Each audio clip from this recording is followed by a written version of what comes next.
Let's talk about freedom and authenticity, this deep desire that we all have to be the full expression of ourselves. And I'm going to share some lessons that I've learned along the way in the last 5 years and how I've been able to connect this sense of freedom with this sense of authenticity and how they're both deeply interconnected. And that leads to connection and to authentic self-love and self-acceptance. We think that we want the money, the relationship, all of these things. But I've reflected enough to realize that what we want is simple. We want to feel connected. We want to be able to be free, to love ourselves, and to not fake anything. We want to be authentic. That's what this conversation is about. What does it mean to be free?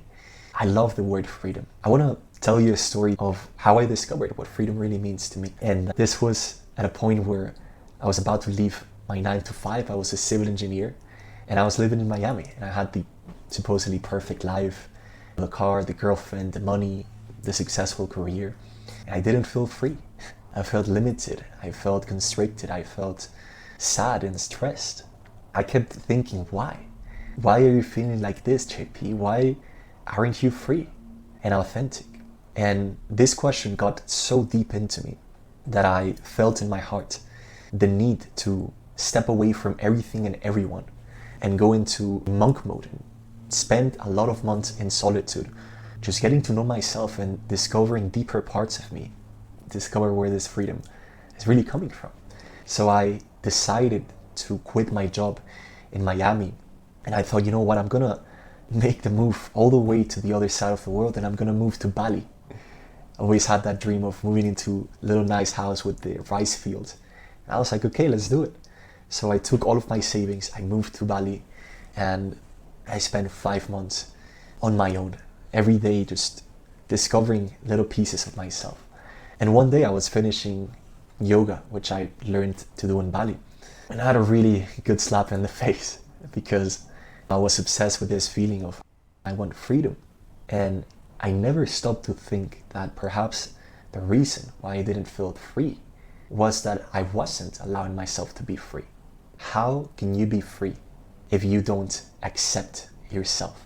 And what I mean by this is needing to play different roles with different people, needing to be different versions of yourself. It's extremely draining. And I did this because I was a master people pleaser. So for the longest time I was a shapeshifter and I did everything to please. So I kept stacking and stacking the masks until I woke up one day and I didn't know who this person was. I thought freedom would be traveling to Bali, would be to quit my job, would be to make money. All of these definitions that we have of freedom. In my journey, the gem that I want to share with you is that I realized that true freedom is allowing yourself to be, is having the vulnerability, the openness, and the courage to say, you know what, I'm not going to live anymore based on external rules and society. I'm going to allow myself to be, to play, to be creative. We always have these shoulds. You should be doing this. You should be doing some productive stuff. But this inner critic is the reason why you don't feel free. Imagine that. How can we feel free if we are creating 24/7 a prison for ourselves? Because we fear the opinion of other people? Because we fear that we might hurt them if we speak our truth? That is nonsense. I was stuck in that trap for the longest time. You are not here to please other people's personalities. We need to understand that there's a huge difference between the higher self of the person, their true, most authentic self, and the personality, the fear-based program that thinks and feels through you when you let it come through. We're not here to please the personality of people. That's a disservice. I don't want to keep pleasing people's personalities. I want to stand in my power and I want to serve my higher self and their higher selves. And if that means I need to speak my truth, then I will. So I was learning the lesson of what freedom truly means. And every day I started practicing in Bali just to allow myself to be authentic. What does that look like even? How would I act and express myself?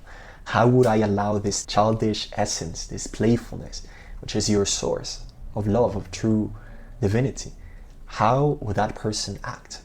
And taking it to the next level, Once you allow that, then you can start realizing that you are a son or a daughter of God.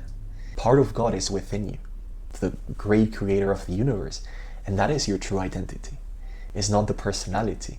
When we claim this powerful divine identity, we open up the doors for abundant, eternal freedom.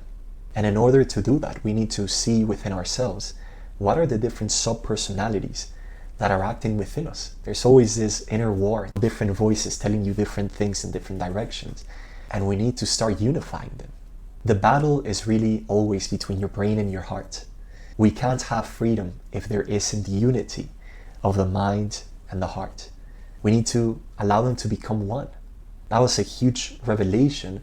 My mind was trying to resist to think in the future, to be skeptical, to be stressed, to live in fight or flight in my nervous system, to think in lack, in survival, in doing, in being productive, just to name a few of the programs that the mind likes to do, and judgment is a big one too. And then the heart just knows. The heart is like your wise teacher, that old sage just sitting in meditation in a beautiful garden, just waiting for you to realize that you can transcend the illusion of the mind of needing to think and then going straight into your wisdom. When doing some breathing, unifying your heart and your brain so that you become one. Imagine the peace, the love, the gratitude. I believe the most powerful thing we can do to tap into freedom, abundance, clarity, and peace is to start at the beginning. How am I not accepting myself? How am I restraining myself from being who I truly am in my actions, in my feelings, and in my thoughts? The game, the master, is always within you. It's this game and this integration of the mind versus the heart. So we need to start consciously shifting into letting the heart win more. That's what we need to be free and to be loving. How can you be free? How can you be peaceful?